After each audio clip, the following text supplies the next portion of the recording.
what I'm hoping to do is give a bit of a background on Banner Theatre, how we started, some of our history, and it will be my history. So I'm sorry if I miss a load of people and things out, because that's the way it's going to be. And outline of the main principles of the work and how we got together. So I'll go back to our early years. Banner was born at the time of the folk song revival. A lot of us were involved in running a folk club in Birmingham called the Greycock Folk Club. And it was a time when the folk revival was booming. There was a lot of young people were involved and interested in folk music. Those of us with political heads on liked the fact that folk music, you couldn't copyright it, because you couldn't say who wrote a song, because somebody would take the song, change it, alter it. Try doing that nowadays with songs. And it was also, there was a strong political tradition in it, that people were writing new songs with messages about stuff that's going on today. And that was a pretty essential part of the club. We also ran workshops which helped people to learn new songs, write songs, and understand the tradition in which we were operating in. So that was a really important beginning for Banner. And also one of the key members I'll talk about later was Charles Parker, who was BBC producer. And there was quite a few people who weren't singers so much, but were interested in the area, the tradition, the style of work. And in the early days, like late 60s, there were several stage productions putting on. They were kind of documentaries, a lot of song and a lot of stuff, a lot of documentary material shaped around it. So there were, I remember one was, I wasn't involved in it, but there was one called Of One Blood, which was an anti-racist production. And then there was another one called the Good and Tender-Hearted Thoughts of Our Great Masters, and that was a show about a strike of Kidderminster carpet weavers back in the early 1800s. So we were emerging out of that tradition. I kind of tried to make a list of the early key influences. As I said, there were Charles Parker, BBC producer. He was key guy working with Hugh McCall and Peggy Seeger to produce a series of radio programs called the Radio-Ballads. And the kind of central element of that, there'd been a new invention which had just come on the scene, which was a so-called portable tape recorder, which was actually a massive great thing about this bit. But it meant for the first time you could take a tape recorder out on the street, interview people, and grab their voices. And prior to that, they'd gone out with an enormous BBC van. Somebody would record an interview, and then actors would deliver the words. So there was a whole new moment when Charlie, Ewan, and Peggy realised they could make a programme and actually use working class voices as part of their programme. So they did a series on miners, fishermen, building the M1, and there was another one on travellers and gypsies. So that tradition was really a key influence in the background. And the other angle that came in from that was Ewan McCall, who worked on the Radio-Ballads as well, was a central figure in it.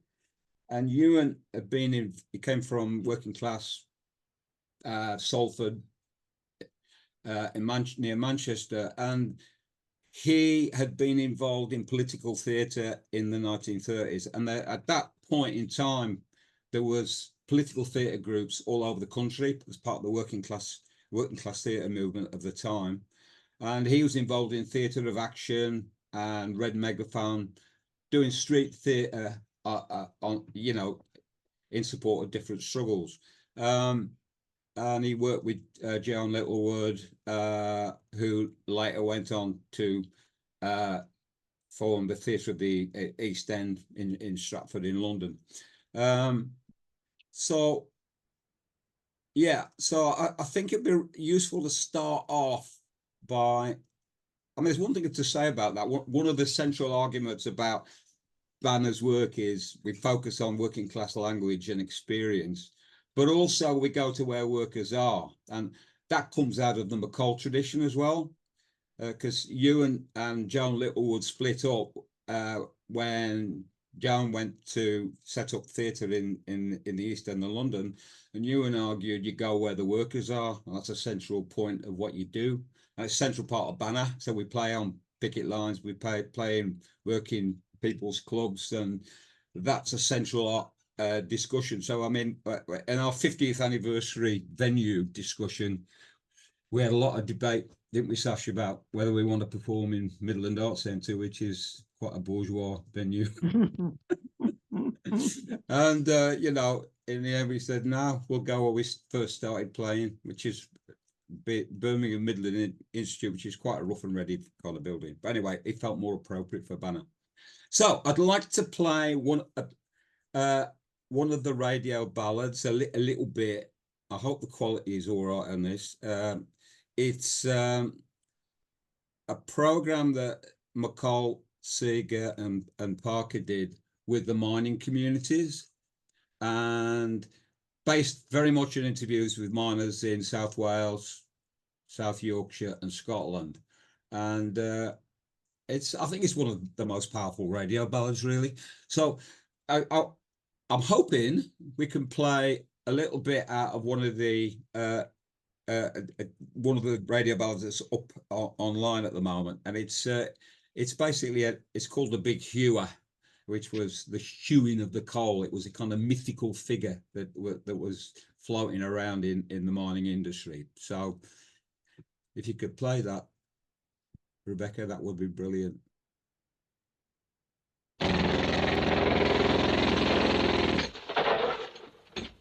When you hew a lump of coal, you know that you are the only one that have seen it. You are the first one to see it. And there's a difference every day underground. You go today, you've got a prop in. You go tomorrow, that prop is broken.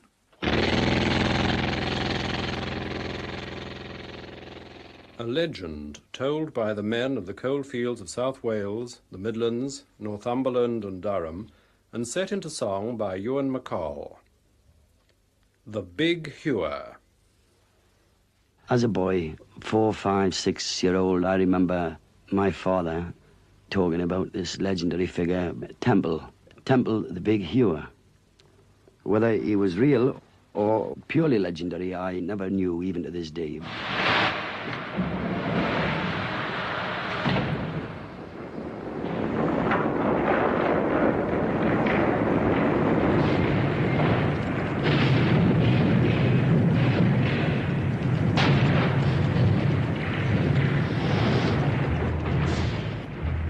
Out of the dirt and darkness I was born, go down. Out of the hard black coal face I was torn, go down. Kicked on the world and the earth split open, crawled through a crack where the rock was broken, burrowed a hole away in the coal, go down. Oh, that was Jacket Tor from Derbyshire. In a cradle of coal in the darkness I was laid, go down.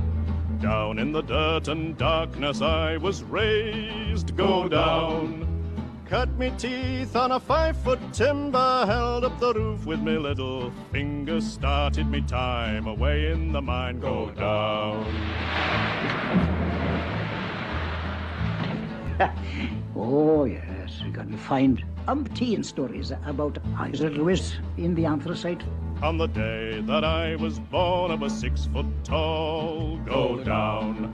And the very next day I learned the way to Hull, go down. On the third day worked at board and pillar, worked on the fourth as a long wall filler, getting me steam up, hewing the seam, go down. Yes, oh yes. This Towers, well, you couldn't be beat. This George Towers is Robert Towers. Bob Towers. He's a big man. Could you imagine? He's 18 stone. No fat. No fat. 18 stone of man. What they call the County of Durham big yower. It was like a machine when he was young. You could hear the pick, pick, pick, pick. As regular as the clock. Never used to see him tire. I think that's about it, Rebecca. You can stop it. Otherwise, we'll go on for the rest of the. Right. Yeah, so that was like the stuff we do these days. We call video ballads, very much based on that tradition. But we have a big screen behind us, and we play video interview cut with the songs that we write, and theatre when we get around to doing it. So we performed. Our very first show was called the Collie Abbey, which was basically a version of the Big Hewer, which we put on stage. And because we worked with, because Charlie and Ewan had worked with the mining communities, we invited them to come down. We had an amazing opening night with a load of miners there who really, really loved it. I remember one miner saying it was like looking back at my life through a telescope.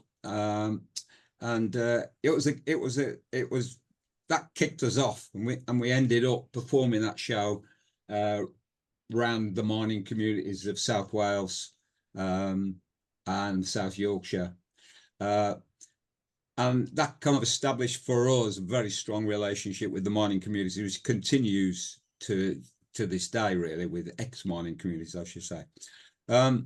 So that show was put on by us. The first performance was at the Birmingham Midland Institute in Birmingham, which is still there. And we had about 20 musicians and performers on stage doing it. No one, it was, you could call it amateur, whatever the right word is. No one got paid. And that was the beginning, the beginning of Banner Theatre. It was a complete mixed team. There was, most of them would come from the folk club. There were some people who'd come from the Communist Party and other areas as well who got involved. So that was the beginning. Another influence factor that came into what we were doing was the TUC back in the 60s is that argued it was a resolution called Centre 42, a resolution that said trade unions should be more involved in cultural matters, that there should be a cultural component to the movement. This was coming at a time when trade unions would be a lot more effective, workers were getting more spare time, and it seemed like there should be a cultural component. And Arnold Wesker worked setting up a series of performances using local musicians and actors and workers to put on shows on different topics. In Birmingham, it was on the gas industry, and I think Charles Parker was involved in that, and other groups like the Clarion Singers and Ian Campbell folk group.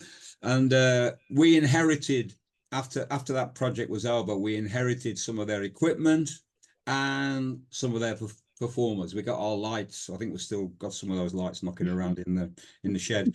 And so that early link was also really important in terms of where we emerged from. So brief summary of from McCall and Parker.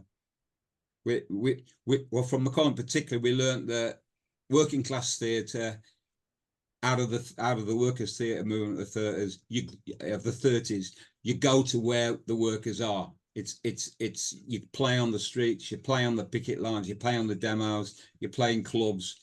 So that was a central element in what we've always done. From Parker, we learned and the radio ballad team. We learned the power of working class language and working class culture. You can hear that the way those stories get told on that radio ballad. It's powerful stuff. You don't always get that, but we go out, we interview people, we come back and we go, oh, blimey, that was an amazing interview. It's that relationship that you get when you interview people. Everything is kind of, that's central to all the work we do, is working class language. And it's the clay of our theatre, really. I mean, it was hard work. Charlie, I mean, I remember that some of the early ones we did, Charlie would insist that you listen to every word and you'd have to categorize it. We'd spend hours listening to the interviews that we'd done before we got anywhere near smelling a script. But the other thing that comes out of that is it becomes quite a democratic relationship. So we got our own politics and we come in with our own ideas. But when we go in and you get involved in interviewing people, it's a dialogue. And you find you're going, oh, right, I didn't know about that. And that kind of adds to your understanding. And we try and do, what we try and do nowadays as well is like popular education stuff. So we do a show and tell. We put like we did this a lot with refugees, when we're working with refugees, we put the show together, interview them, get their stories, then perform it to them and say, what do you think of this? And we get comment back, and then we'd rewrite. So I think that's quite an important part of what we do as well. It's a two-way democratic talking process. I mean, the early years of Banner, there ain't much recordings or video. I'd like to play some of the early stuff. We haven't got anything. So I thought it'd be good to give you an example of the way we use actuality with this next clip. It's going to be clip number 2, Rebecca, and this is a show we've been doing recently around the NHS. We've been doing shows on the NHS for the past ever since we started, because there's always another attack, another attempt to privatize it and whatever. And this is a song, video ballad based on interviews we did with nurses in Liverpool 3 or 4 years ago. So if you could play this, it would be great.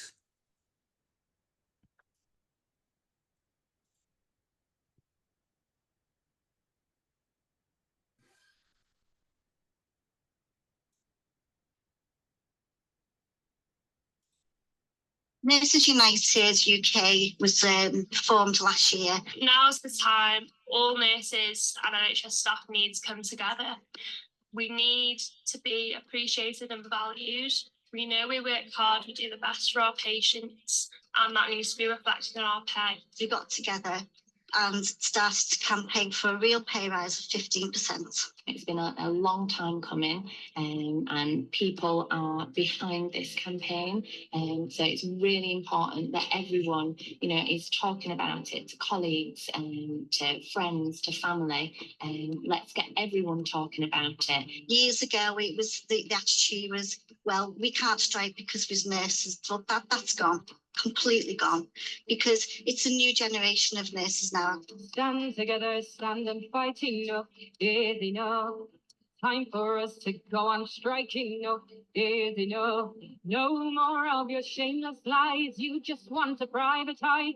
You make money, we save lives. Enough is enough. Listen to the nurses roar, enough is enough. We're not your little angels anymore. Our NHS is not for sale, enough is enough. We won't be your nightingales, enough is enough. We don't need your sympathy. Bring back nurses' bursaries. The NHS is on its knees. Enough is enough. Listen to the nurse. I think it's not, I don't know about you, it's not coming through here. The guitar's disappeared and it's all breaking up. Just enough to pay the rent, enough is enough. Go to hell with your applause. We won't be your dying cause. Nah, forget it. There's enough going on there. So you get the idea of where we're coming from with the mix of actuality and music and song. Yeah, well, I mean, one of the things, you know, that I remember you and saying was when they did the radio ballads and they got the typist to type up the actuality, they found all the middle class voices really boring, and the ones they really listened to were the working class voices. So I thought, yeah, that's you know, reinforces our idea that something really strong, something alternative, the idea that you get at school, that kind of working class language is deprived, and you know, so that was kind of central, was that the voice of the people, I suppose. And you know, I think the other element, it really is the one thing that don't get talked about when they you know, get your Arts Council grants, is they don't talk about the working class, and they don't talk about, well, they might be talking about deprived areas or whatever, but as Marxists we want to say, well, the people who change the world are the working class. They got the power in their hands to change the world. And so for us, that voice is also a political voice, and it's kind of central to who we are, really. So summarize where I think I've got to on this.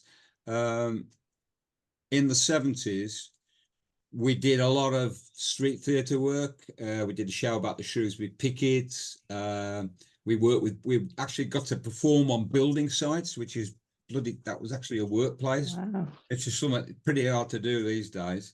Working very closely with the Builders Union, UCAT.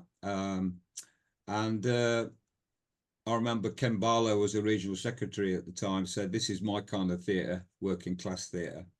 We did a show on the coup in Chile. And we did working with the Indian Workers Association in Birmingham. We did a big show about called The Great Divide, which was about racism. That also involves street theatre stuff. In 74, that was when we started our first self-produced documentary, where we actually were able to use the techniques of the radio ballads in our work. In 1972, there was the miners were on strike, and there was an enormous pile of coking coal in the middle of Birmingham, and lorries were coming down, loading up with coke and undermining the strike. So a certain unknown miner called Arthur Scargill came down to Brum and started going around the movement saying, look, this stockpile of coal, you know, we haven't got enough pickets to stop it. We need you guys to come and help us. So it was a massive moment of solidarity. Car workers, factory workers marched out of their workplaces, marched down to Saltley where this was going on, and completely blocked the roads. So there was absolutely no way that anything could move. And the police had to come to an agreement, because they didn't have any choice, that they were going to shut that down, and no more traffic would go through those gates. So we had we got recordings of miners, factory workers, car workers who'd have been involved in Saltley, and we used that to produce our first radio ballad. And I must admit, my first response when Charlie got us listening to hours and hours of actuality and having to make notes on every, I think, what the hell are we doing this for? You know, but well, when we actually got to perform it around the movement, I got it, and I realised the power of what was going on. I mean, the way we worked then was, you know, we didn't have video. We had slides, so we had a big back projection screen with still images on, but we spoke the words of people we'd interviewed, which was at times interesting. I remember Bill Shreve, who was a real Brummie he'd been in the gas industry. He'd come through the through that Centre 42 link. I remember he was playing the part of a miner from South Yorkshire, and he said, "I've never been in Birmingham before in my life," which didn't really get it. But there's something about carrying people's stories. It didn't matter. You know what I mean? It's like you are kind of storytellers and story carriers. So it kind of worked. So I thought we'd play a little bit of this. I hope to God this will. This is clip 3, and it's, Rebecca, it's a bit of Saltley Gate, and it starts at 00:32 in. The stuff before. This is a performance that about 20 years ago, celebration of Saltley Gate. So it's an outdoor performance with us doing some of the words and a song we wrote. No more. Saltley Gate. Everyone's waiting. It's 9 o'clock and they're not here. Now they're getting to work at 7:30, and by 8 o'clock they're in a meeting. Clapton Transmissions is only 25 minutes walk away. 8:30, they're not here. 8:45, they're still not here. Now I have got a splitting headache, so I took a walk towards the traffic lights. There was a growing feeling of apprehension amongst the police. And instantly we recognised there was something wrong. There was something different. There was no traffic moving. Something was coming off. I have never experienced anything like it in my life. Wave after wave of them coming over the hill. It's a thing I'll never forget. I'll never forget it as long as I live.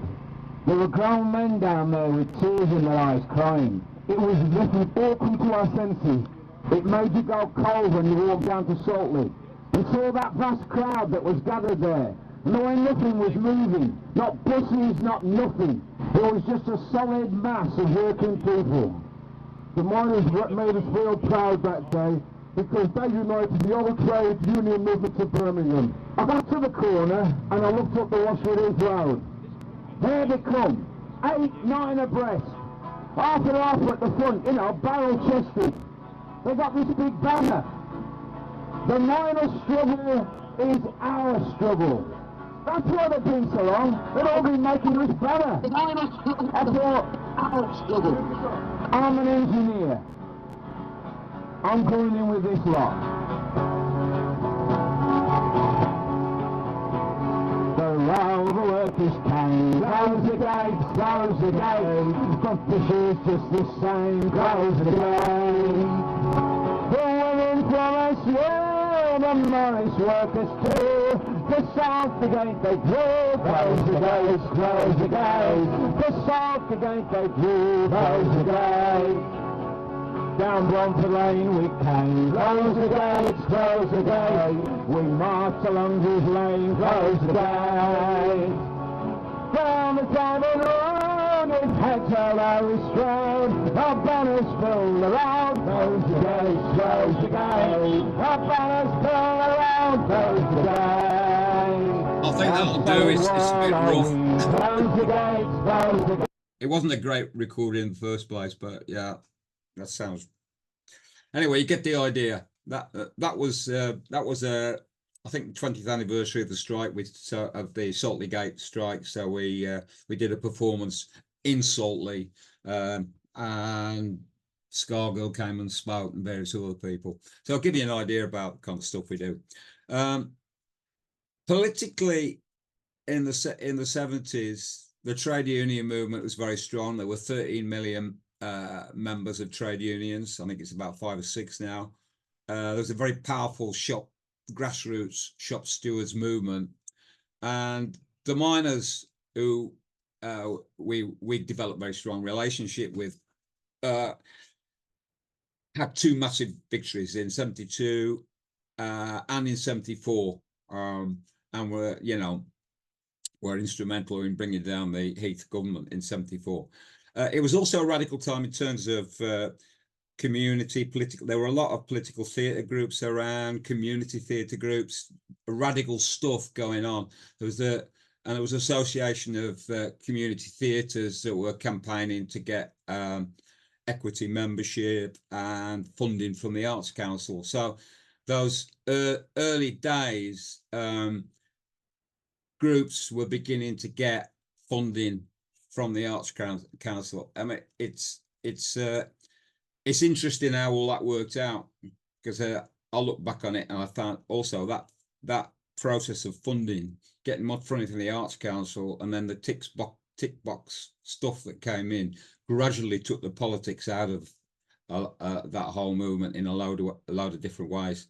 And I think there's been some stuff from the Arts Council, hasn't there, Sash, this week? Yeah, I'm not sure if people have seen, but the Arts Council have basically been saying that people should be careful about how political they are, essentially, in their work.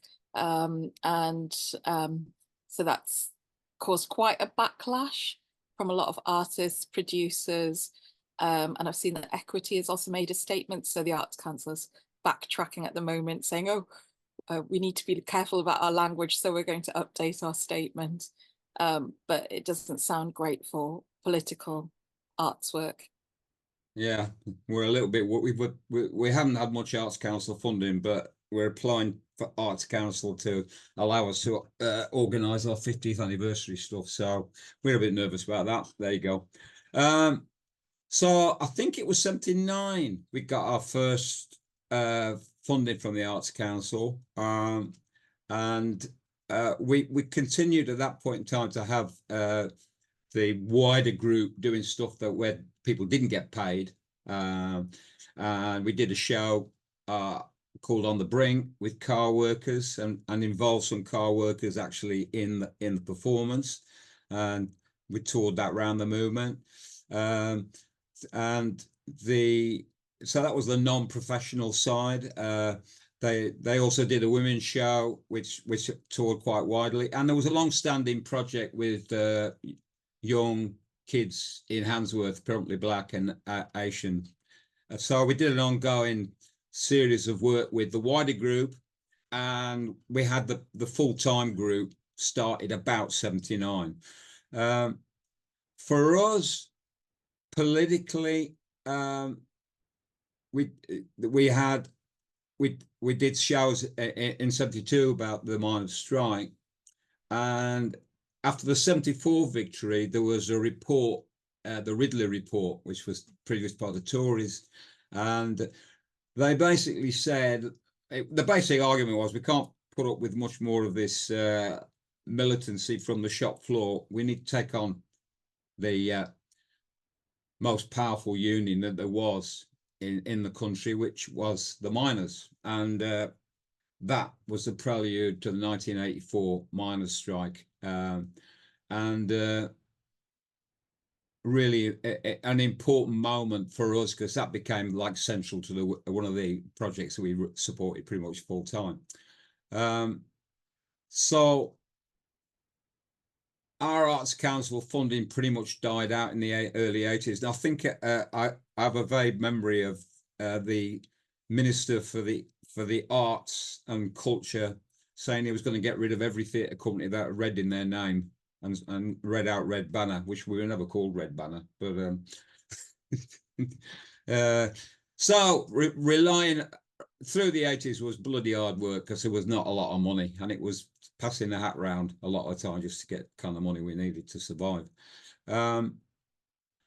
So the 1984 strike against the miners, which one of the people we interviewed was Seamus Milne, who wrote the classic book on the strike, The Enemy Within. He said that attack on the miners was instrumental to everything we've got today. With all the breakdown of the NHS, the destruction of the privatization of primary industries, all that goes back to that moment, and the beginning of the onslaught on the whole trade union movement. So I mean, we understood in 1984 this was a key battle when the miners went on strike, but so we decided to support it. So several of us worked pretty much full time. Fran Rifkin went round and did a lot of recording. I was working with Dave Dale and Kevin Hayes. We were doing it on zero money. We were in a situation where we'd go on, sign on the dole in the morning, go and get Dave Dale's guitar out the pawn shop, and then go off and do a miners' welfare or a picket line. But it was the most amazing moment for us, because it was like, that's Fran over there waving our arms, because we had the chance. It was the first time when the cultural work we were involved was directly involved with a struggle, and we were centrally involved in it. We became the Miners Theatre Company. And that's something you rarely get the opportunity to do. But you got a situation where I was a lot younger then and a lot quicker than I can do now. I could go on a picket line in the morning, do some interviews, write a song and perform it at a social in the evening. That was how involved we were in the process. And massive learning experience, really was. And I think we developed friendships and connections in that period, which continue through to this day. In particular, we're more locally, we were with the North Staff's Miners' Wives Action Group, and later worked with them to produce, so they could put their own show on, which they toured around the movement. And I'd like to play a bit. I hope this works. I'd like to play a bit of some of the women we interviewed after the strike, talking about the strike. This is Rose Hunter and several other women from the North Staff's Miners' Wives. She is a brilliant working class orator. And if this works, I think you'll get a sense of it. If it don't, oh, there you go. We'll move on. But anyway, this is from the show we did about the strike, called Burning Issues. Oh, God, I can't hear nothing. And the police are there. You can't take banners in, you can't take this in. We've been saying we can't walk, get out of the way. I'll tell you something, we didn't have anybody on that day when we come out of there. We were going to fight, we were going to win, and we were going to show faction. Women on the line, they're not women on the line, they're saying something. Women on the line.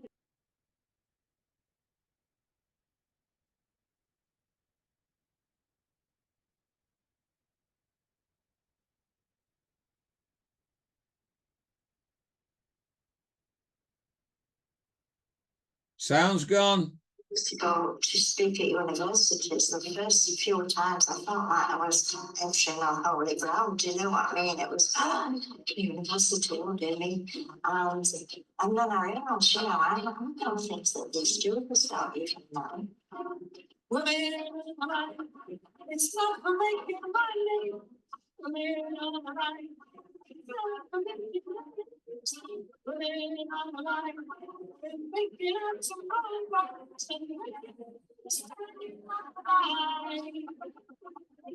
All morning, there was my Uncle Harry's daughter. She was at the party at Stoke.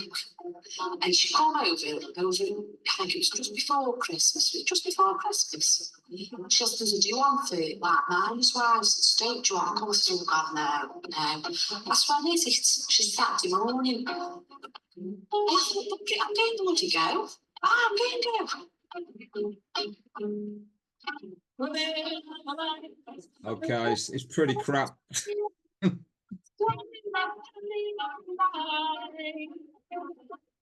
Sorry, folks. I hate Zoom. Does me head in. There you go. It's on one of our shows, a DVD. So if you want to hear one, let me know and I'll send you a DVD. So basically, in summary of where I got, I think we're central to us is the power of working class culture. Actually, the way stories get told, really celebrating that. Direct involvement in working class struggle. Fran's here. I remember Fran persuading us to go on a picket line in the very early days. And I was going, what? So you're on a picket line? That's bloody hell. Yeah, but And learning to, learning to make stuff that work on a demo or a picket line, or or on a street corner when you're busking to raise money for a group, was like central to how we developed and how we grew. And then the other element is dialogue, that we take people's stories, we listen to them, it's the kind of Parker tradition of interviewing is very different to a lot of BBC. It's stuff. It's very much a kind of, if somebody says something you don't agree with, we say, no, I don't agree with that, blah, blah, blah. So it's a dialogue, could be an argument, could be a discussion. So that kind of process is really, really develops the basis of the work that we put together. Also, we take sides, I mean, we're coming in as socialists. We don't have any, we're not going to try to pretend that we're, have any other point of view apart from a left point of view. And we take that with us. And that's part of the debate we have when we're interviewing people. So we are bringing our ideas. We're not just the voice, whoever we happen to bump into, we're bringing our politics into it. And I don't have any apologies about doing that. And I think we create our work in the context of a class struggle that's going on here and overseas and everywhere else, a battle against neoliberalism, racism, and gender inequality. That's kind of central to who we are. And I mean, the other is that we go where the workers are, whether that's picket lines, demos, social clubs. We go where they are, and we usually feel distinctly uncomfortable when we get booked in an art centre or somewhere like that. Now, I was hoping to play a performance that was on a demo. Shall I just forget it, or do you want to give it a go, Chris? Yeah, let's try it and see. Okay, if it don't work, knock it on the head.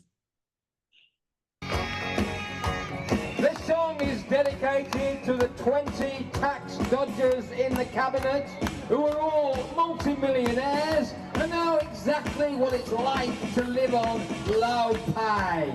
It's called Tax Dodger, and it's got a chorus. Please join in.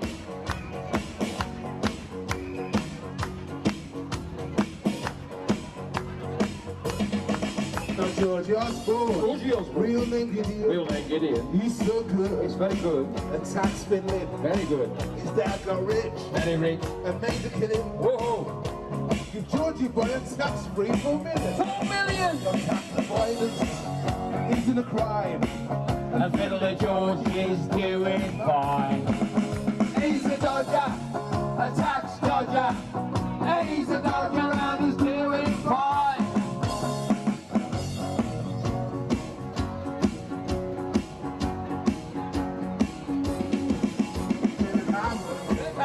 Defense minister, dodges taxes, nothing sinister.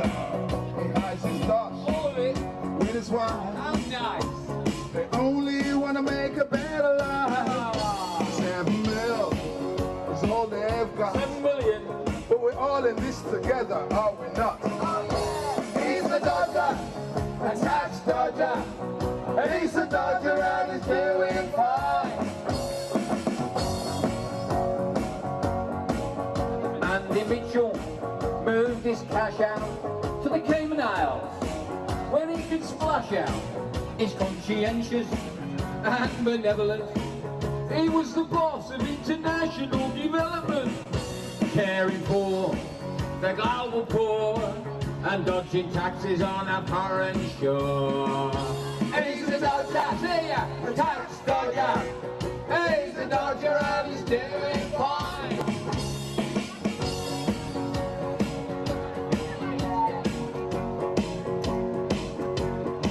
So for the green, don't pussyfoot. Don't pussyfoot. He tells the government, what to cut.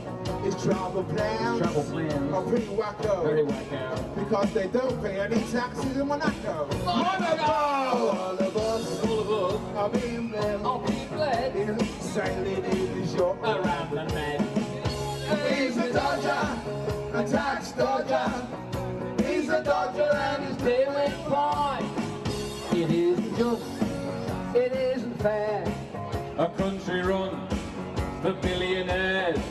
They make us pay for all their skanking and the billions they lost on dodgy banking. Tax them all until they're cracking, and if they don't like it here, send them packing.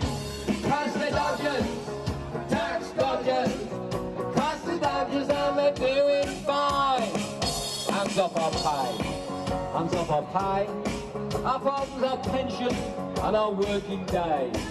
Our mothers fought, our fathers strive to build for all a fairer, better life. Exploitation, we should stop it. Tax their riches, tax their bonuses and profits. Because the Dodgers, the tax Dodgers. Because the Dodgers and they're doing fine as they are. Because the Dodgers, tax Dodgers. Because the Dodgers and they're doing fine. Thank you. Okay. Well, I was thinking it'd be good to have a breakout discussion, and this would be a good point to have one. I'd like people to kind of talk, if we break into groups, and like talk about the idea of working class culture. What do people think about it? What does it mean? Who are the working class? And how important do people think that is in the context of the current world we live in? Just have a bit of discussion, what people think about the idea about working class culture, and how we work with that, really. And any feedback on that, on those kind of ideas, that kind of sentiment, really. Oh, cool. All back? I think we're all back. Okay. So I think it'd be good to have feedback from the groups, what people have been discussing, and then maybe open it up for wider discussions. People want to make points or add to it or whatever. There was a really nice discussion about the relevancy of the term working class. I could say a little bit, and then if Isabel wants to say something afterwards, Isabel, feel free to jump in at any time if you want to. Yeah, we're talking about how to define the working class as a category, and if it has any modern day application. Like we were talking about how after deindustrialization and the outsourcing of industry, has it become kind of a bit more redundant, this idea, and a bit maybe more like a romanticism of the past. And I was thinking about how now we have more like concepts like the gig economy, where you get workers, precarious workers, working for Uber, Deliveroo, who, it's not associated with the working class, but it's taking up much larger and increasingly larger swaths of the workforce, of the labor force. And so we were thinking about the function of the working class. And I guess one is an empowerment in identity, and the other one is like a tool for radical politics. But that's the one I'm less convinced about, because I'm not certain about the radical potential of the working class anymore. I more see a class war and a class division between elitism and like the kind of neglect, the dispossessed, which I find like, yeah. Yeah. We kind of spoke a bit about sort of how class is relevant in the sense that it's a very key part of a lot of our identities, and how we relate to ourselves and see ourselves through a lens of our class. So, me and Teddy come from different backgrounds and therefore had different upbringings, and that has an impact on sort of where we see our lives going, the opportunities we see for ourselves in a sense. And then from there, we segued back to this idea of sort of elitism and class divide and how that can be weaponized in a sense. Teddy made a great point about Donald Trump and how he weaponized that in the US election as well. But yeah, we had a pretty interesting discussion, actually. It was great. So Ava Strip has said that she reckons her group was group 2. Well spotted, Ava. Do you want to speak about what you discussed in that group, or does anyone else from Ava's group want to say something? We talked about a couple different things.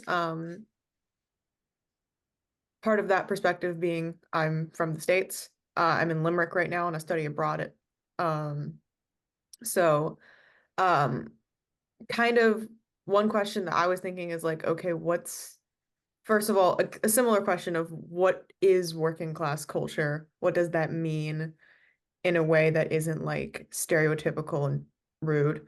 And like what could that be, is it going to be different from what I know and like being in like I'm from Pennsylvania, which has a history with like coal mining and stuff, and like where I went to high school it was farmers and doctors. It was like half down the middle. It was very strange. um but so we talked about like that. Something we also brought up is some of the people in our group come from families of working class but have like an accent that says otherwise, and we talked about how sometimes people get judged based on how they talk, um and assume one way or the other despite how they might have actually been raised. And I think there was something else but I can't remember what it was. So we were talking about as well, that kind of, we were talking about like how what is working class culture, and I think it, to me it's kind of that community, like, you know, I think of working class culture, I think of like, you know, coal miners, and we're all at the front and we're all holding hands fighting against like one common enemy, that kind of like united front. But then I was kind of saying like, but if I think about strikes and kind of working class movement and activism right now, at least for me and my perspective of it, I'm kind of seeing all these individual strikes that are kind of like, you know, you've got rail strikes and NHS strikes and uni strikes and all these separate ones, but actually it feels like we've kind of lost this sense of the fact that they're all tied together, that it's not just, you know, I don't know, NHS workers against the NHS, but actually all of these strikers are kind of united against one common enemy. And to me, it feels like we've kind of lost that a little bit. And I don't know if that's a loss of culture or a loss of, but to me, that when I think of like, you know, us all going against Margaret Thatcher and everyone, you know, I don't think that we've got that really anymore, which is a shame. Yeah, I don't know how we bring that back, but it's an interesting thing to think about. Yeah. Oh, okay. Yeah. I mean, I'll say something. And you know, there was an initial discussion which wasn't really about working class culture, but that was interesting. And then you know, a few different perspectives came out.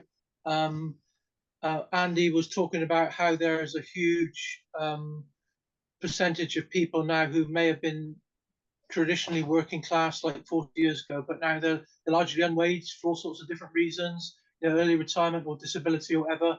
And the vast majority of them that my friend Andy knows certainly don't see themselves as working class. Where I chipped in was that I think it would be a mistake to think there's any big tie-in, any kind of coexistence, if you think of it all as a circle, between the trade union movement and working class. I personally think that in the last 30 years, the kind of culture and the kind of emotional and intellectual and verbal signals have become increasingly like middle class. So, for example, like banter and taking the piss and humour has largely like disappeared from trade union meetings. So there are lots of kind of different points, some of which were directly trying to answer Dave's question, and some that were interesting anyway. Yeah, we talked about what is working class, and working class is everyone who has to work to earn a living, as opposed to owning the capital that drives it. And that we're finding now the middle class is increasingly being immiserated, was a phrase that somebody came up with that was rather good.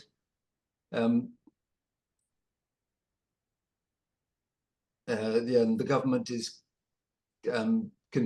deliberately and systematically destroying working class culture and history, atomizing us all so that we don't work together. And we need to find ways of taking pride in standing up and in the importance of resisting.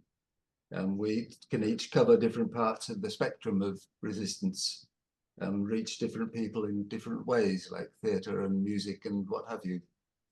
Lots of ways of doing this. That was about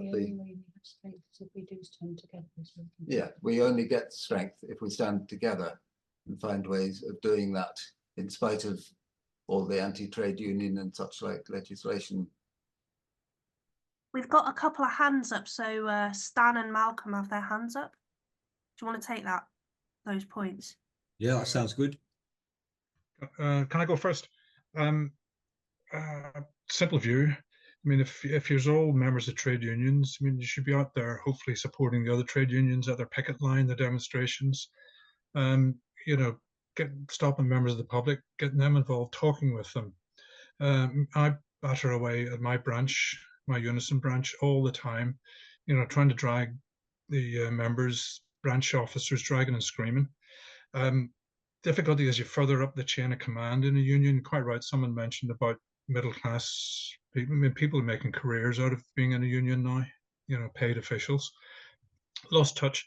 Beholds union members, you know, fight the fight, you know, go and join the picket lines of other unions. I mean, I spend half my time wandering around NHS picket lines where I live, ASLIF, RMT, CWU, UCU. I mean, it'd be great if they all joined together, but not at the moment. So it behoves us as union members to be out there supporting our other colleagues in those unions. I'd really like to pay tribute to Dave at Banner Theatre, because they've given us not just the pleasure over the years, but the inspiration, you know, to get out and do things and move society on. And I think that's the real cultural thing as far as I'm concerned, the pleasure we get out of it and so on. And the point's just been made about all the strikes going on. And I was surprised at the comment that was made earlier. I'm not sure if he was mayor or not, but there's so many strikes happening at the moment. There's so many picket lines we should be on. It's all quite inspiring, really, the things that are happening. But I raised in my group the point that you made, Dave, about the I don't know whether it was a split or disagreement or what it was. There must have been some hell of a rows. But the point you made about Joan Littlewood going into theatre, yeah, you chose a different path. And I said in the group, I thought there was a place for both ideas, actually, because I got so much pleasure out of Joan Littlewood. I think there's a place for both. I don't know how to put my hand up on this thing. So. Can I make a contribution? I'd just like to say, in terms of class, I think there's two classes. There's those who own the means of production, and the billionaires, and there's the rest of us. I mean, we've been doing interviews on junior doctors' picket lines. I always thought junior doctors are all kind of really middle class and blah blah. Oh. And the guy on Stoke picket line a few weeks ago said, "I'm working class. So I come from a working class background. I sell my labour." So I don't think that kind of for us. I think it's people who sell their labour, and whether they're on a gig economy. I mean, we're interviewing Amazon workers at the moment who it's completely gig economy work, you know, and that's really difficult to organise. But they had a crap offer of wages after COVID, when their £2 was knocked off their wages and they were offered 50p, and they all started booing when the news came out on their WhatsApp messages, and then they just walked out en masse. There was no union behind them. There is now, but I think that the kind of idea about class is not that it's what kind of accent you speak with. It's how you sell your labour. I mean, I was interviewing some teachers last couple of days ago and there was the way one of those women told her stories was really powerful. And you'd say that's a middle class job. Well, so what? What is the middle class? It's people sell their labour and profit gets made out of them, you know. So I don't think that's a big issue personally. I think people's personal lives selling their labour makes interesting storytelling and interesting people. I think that's where we base our work, really. So I think it would be good to have a kind of some feedback on what people think about the role of agitational political theatre, about, you know, like, what do people think about the theatre which has a very strong political message? Because we sometimes get, you know, accused of telling people what to think. What do people think about that kind of idea? I was thinking, so I think the other video with we're playing out, I know it's one where Banner like worked with asylum seekers, and I know JB sort of referred to that earlier. And I think and within my group, which is BP or not BP, we do sort of theatrical protest and that kind of thing. But often this distinction about when we've got the capital P, the kind of more agitprop, this is the message we want to get across, that we want to get in the media or want people to go home with, versus the small p, which I think is equally important, of those kind of things about relationship building, mutual support, solidarity. And I think the essence of what you said earlier when working with asylum seekers was performing it to them and hearing their feedback, and that being how we join together different struggles in a much deeper way, rather than a kind of superficial way of saying, oh, we support you, or whatever. It's, I know in some of the work we've done, it's showing up again and again, or going and supporting someone else's picket again and again, seeing the same faces. And also some people saying, oh, actually, that's not kind of going to work for us today. Can you, can you shift how you're doing your protest? And we had a situation where we just moved a protest because we didn't want to undermine the strike. And I think it's that kind of reciprocity that's really, really important.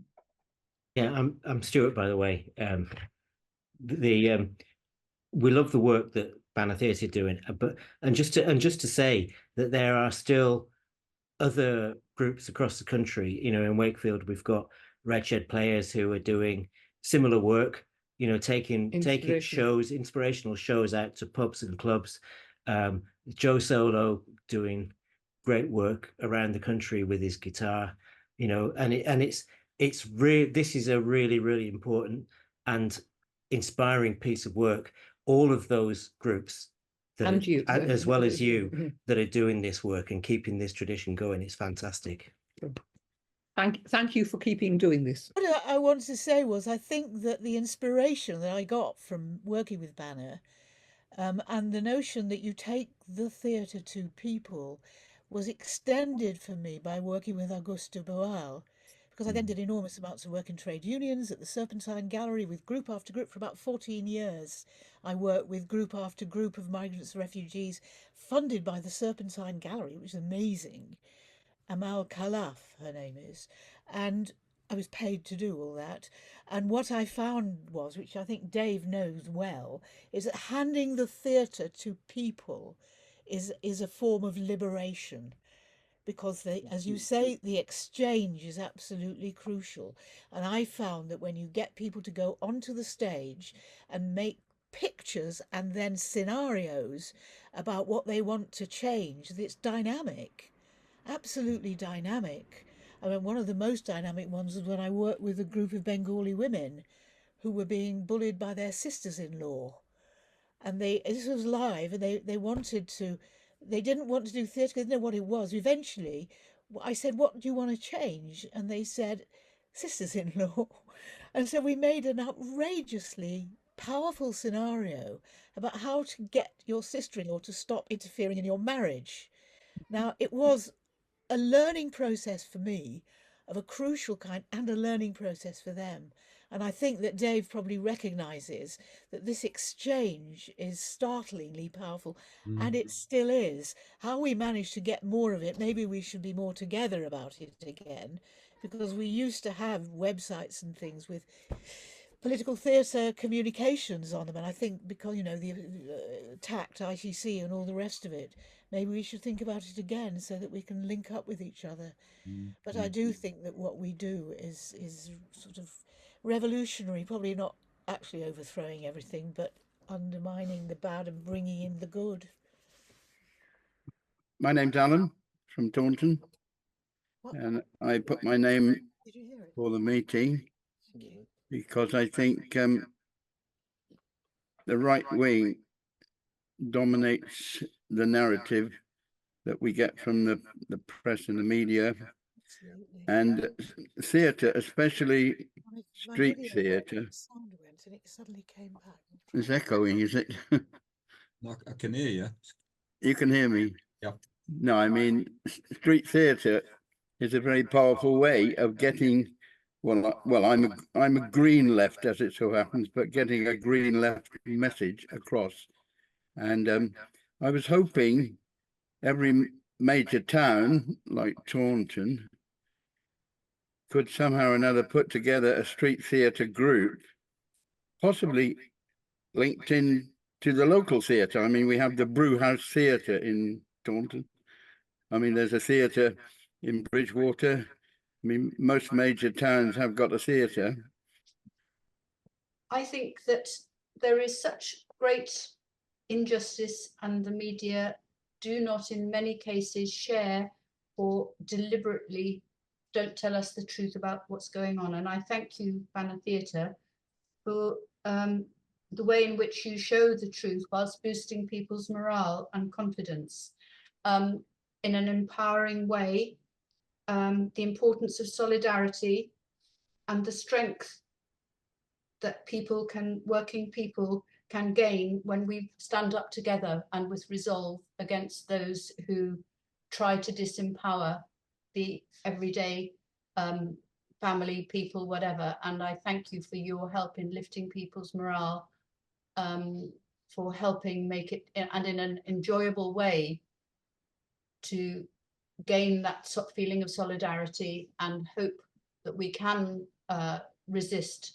And we have to help more and more people to see that we couldn't have a time in history when we need to do that more than now. Thank you. I think a question like for younger people involved in theatre and stuff is how we work today. How do we get messages over?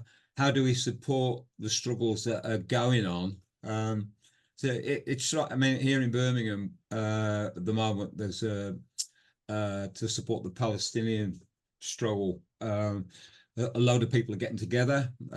Next weekend, we're going to occupy the whole centre of Moseley, which is a suburb of Birmingham. There's musicians going to be performing. There's textile workers, people producing flags, and it's kind of how we find ways of struggle now, which are appropriate for today. What we were doing back in the 70s and 80s, the world's changed. We need different ways of doing it. So I'll be interested to know what. I mean, I think one of the things I'm learning in Birmingham is cultural workers should be getting together much more and working together, sharing their stuff. And, it's the problem is how the hell you're surviving that because nobody's got any money to pay you to perform at a Palestinian rally. But it's really important that culture workers are involved in that. I mean, I've just come back from El Salvador this last summer, and culture's central to the struggle over there. And not just music, but dance, storytelling, and I think we could learn a lot from the global South about how struggles are integrated with culture. That's my feeling. And we had the last workshop we had was with the landless workers movement in Brazil, who I know you've been involved with as well, Dave, and the way that culture is central in their political struggle as well is really interesting. Absolutely, yeah. We're posting the video up of that workshop on our website soon. I'll put the website in the chat in a minute. Maria, there's a hand up there. So if we just have that one last point, and then I think we should close the session. We could try playing the Yarlswood video as a finisher. Sure. All right. Yeah. May I just say, just jump in for a sec. Okay, I'm Jose. I'm not Maria anyway, but sorry, because that's my, okay, it's my wife's. I had to go in through my wife's connection. Okay, sorry.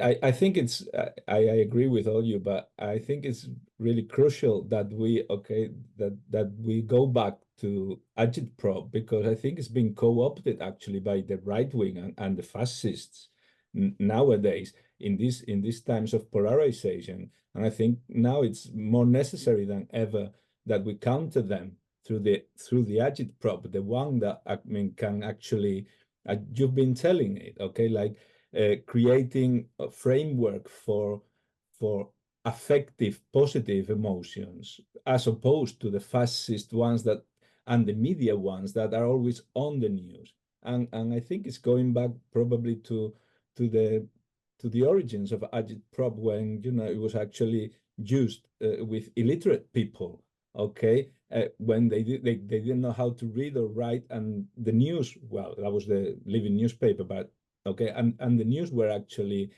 given to them, and they could create and share a community. And I think that's well, in the negative, that's what the right wing have co-opted agitprop for, you know, to create this negative community, these negative sort of affections. And I think we should actually fight back, you know, by doing the opposite with well, probably new agitprop tools. That was it. Agree. Should we play the final one? Just to explain, what one of the groups we've worked with has been refugees and asylum seekers, trying to get their stories which don't get told in the media. This is I hope if this clip works, it's based on interviews we did with people who were locked up in Yaldswood detention centre, and their stories. They're very powerful stories. Let's give it a go. If it don't work, knock it on the head. Why these people come? Think for yourself. You've got to stop becoming it. Amnesty for it. Think for yourself. Sponge off the state. Think for yourself. Sponge off the state. Britain locks up over 2,000 asylum seekers in detention centres and prisons throughout the UK. Many are there waiting for Home Office decisions on their legal claim for asylum. Others are there because the Home Office has rejected their case. And although having been instructed to leave the country, over 1,000 were detained last year because they tried to leave without proper documentation. There are people just entering the country and they end up on detention center. There are people like me, 6 years in this country, and they end up on detention center. Private companies run most detention centres. They exist to make profits from imprisoning people who have committed no crime under UK or international law. The staff up there treat you like a prison. They look at you like a criminal. Under Home Office guidelines, no asylum seekers who have been previously tortured should be held in detention. Research in 4 detention centres by the Medical Justice Organisation found that over half of the detainees have been previously tortured in their country of origin. Why I've been searched 236 times each day, each visiting, each time when they transfer me into other unit to other unit. Anna Rose, aged 7, with her parents and a 2-year-old sister, are fleeing persecution in Congo-Brazzaville. Anna explains to her school friend what it is like in Yaldswood Detention Centre. Some of them asked me, is it like school detention? No, I said worse than that. Because school detention is more different than the detention that we go to. The school detention, you all go there for about 5 or 1 minute, but this detention, you go there for about a week, a month, or sometimes 1 or 2 days.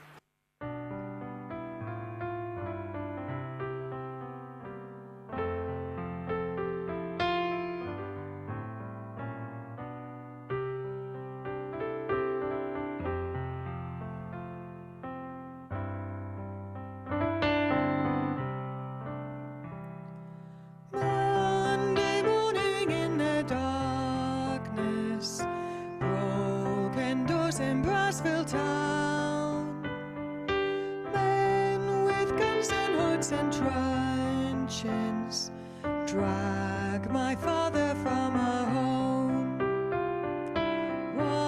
did Daddy do? I asked them.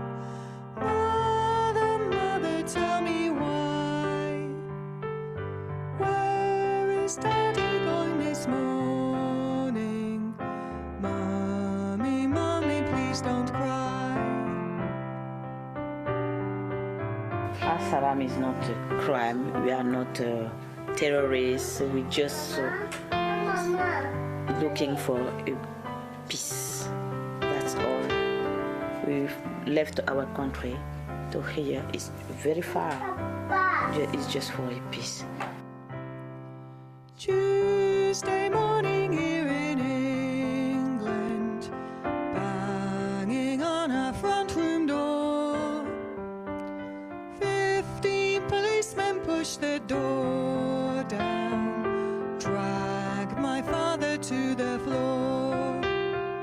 They go to my mother's bedroom, drag her naked down the stairs. Why is Mommy being handcuffed? Daddy, Daddy, it's not fair. Two of them tied me that night, and two was on my leg, and putting it was a trouser put by force, but that was it. Now I see my wife handcuffed, carry like animal. You see, I don't know. It's painful. Sunday morning here in Yarnswood, time for morning prayers once more. With my sister close beside me, I hear them locking every door. I see the priest beside the altar, with his crucifix and chain, says a little prayer for Jesus, then locks those 9 doors once again. You have different torture in this country. The new world, you have physically and mentally. I think in UK, you use mental torture.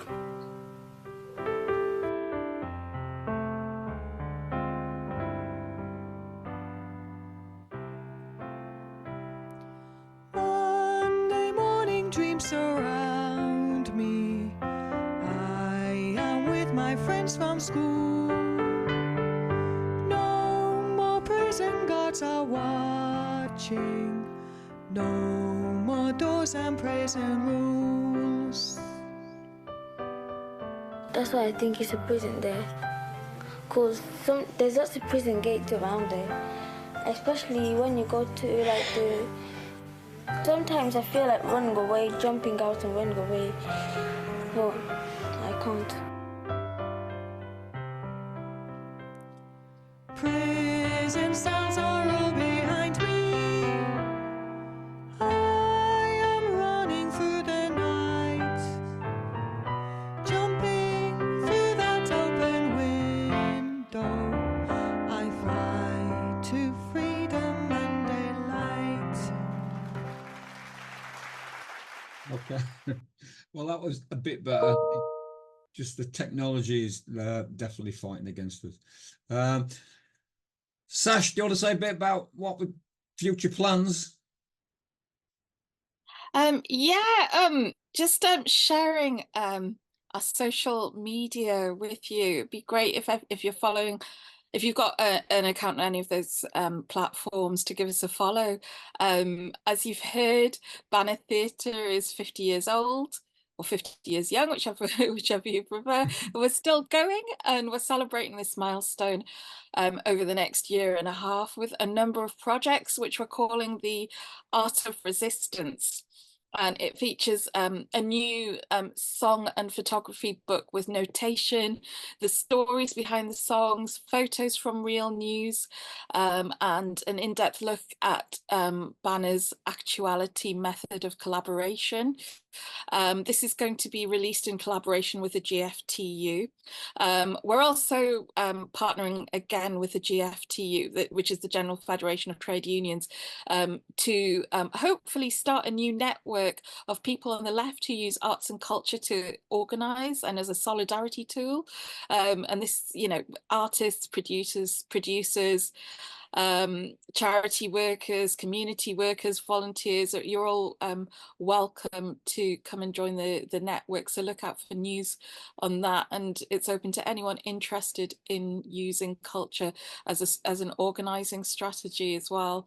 And then, as Dave told you, you know, what we will have to see, but we've put in a funding application for a 2-day conference in Birmingham, which is called the Art of Resistance. And it's with it's a program with speakers, panels, performances and workshops. And it's bringing together activists, arts and culture workers, trade unionists, anyone who's interested in sharing, learning and connecting with the wider movement about working class representation and collaboration. It'll also have a final session with the GFTU, looking at how do we build and develop a radical culture in workers' movements today. We've also got a new Banner theatre show which will be coming up later in the year, which will announce in due course. And next week we're going to announce a crowdfunder to help make the Art of Resistance project happen, because as we've said, the funding landscape right now is not an easy place, particularly with ongoing government cuts. So we're looking to get support from donations, or just, you know, if you could share the info with your networks and friends. So yeah, so please do keep up with our news via our socials, and thank you so much for joining us today as well. I'll hand back to Rebecca and Dave. Thanks a lot, Sash, and thank you a million times, Dave and Sash, both for this session and putting this amazing workshop together. It's been so interesting to learn more deeply about your work over such a long period of time, and the various different approaches you've taken to the work. Really inspiring, and it is difficult times, but I think learning about people doing stuff like this is exactly the right antidote. It's what we need. It's what keeps us going. It's what keeps me going anyway. So thank you. Dave, do you want to say anything and then we'll close? No, just thanks for organising it, Rebecca. And you know, it's really important that we have these kind of connections and talk to each other about how we're developing stuff. So no, thanks for setting it up.